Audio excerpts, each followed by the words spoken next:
goodwill gestures to ill children or to families in need, you know. So he had a generous heart, and family mattered a lot. And all that, I think, is a dichotomy to what you think he might be about. Mrs. Gotti, do you know what your husband does for a living? He provides.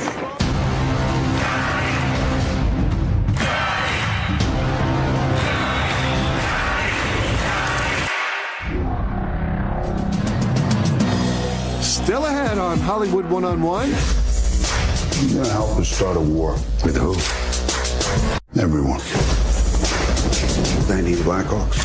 Strike teams, attack drones. Where's the coup? Mexico. You gotta be kidding.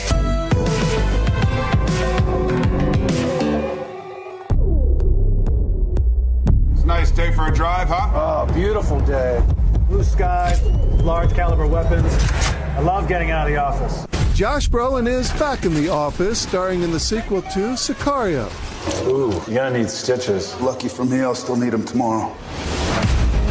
Brolin returns, as does his co-star Benicio del Toro. Turning you loose. I'll lose. No rules this time. I think I was pleasantly surprised by the first film. I mean, there was a lot of great people involved, but I think when you do a movie, you never know how any movie is going to turn out, and it's not really based on how you feel about the movie. Next week, the president's adding drug cartels to the list of terrorist organizations. You want to see this thing through? I'm going to have to get dirty. It takes a current event, it brings it into light. I thought we dealt with it interestingly. But I really like what this movie does because it took the arrogance of who these guys are, had the setup, and it cracked it. You're going to help us start a war. With who? Everyone. They need Blackhawks. Strike teams, attack drones. Where's the coup? Mexico. You gotta be kidding. Is that your brother? Because I don't want to kill the pool guy. And then you suddenly start to see the humanity and the sensitivities and the consequence of all that arrogance, which I find a very interesting exploration. I know who you are. You're the attorney whose family they killed. Not they.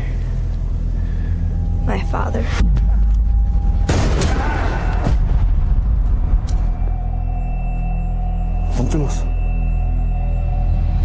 It's very fresh in its own, frame. So you have this space between the end of the first one and the beginning of the second one. So you can feel that something has started to crack already. You see the stress in Matt's face. You see, Alejandra's character is a little bit different, but they're still in their kind of arrogant form. And then once things don't work out like they want it to, consequence starts to take over. And within consequence, you start to see cracks in characters. And then within that, you start to see a sensitivity that you haven't seen before. And now you hunt them. Adios. It's very personal. It feels to me kind of like when I saw No Country. It had a very personal impact on me. I felt like I got to know and I saw things in people I wasn't supposed to see. And that's always an interesting factor when you see a movie. Your objective is to start a war between the Mexican cartels, not with the Mexican government. This girl was witness to the mission, correct? Yes, sir. We can't risk her falling into the wrong hands. Clean the scene. Everything is based on a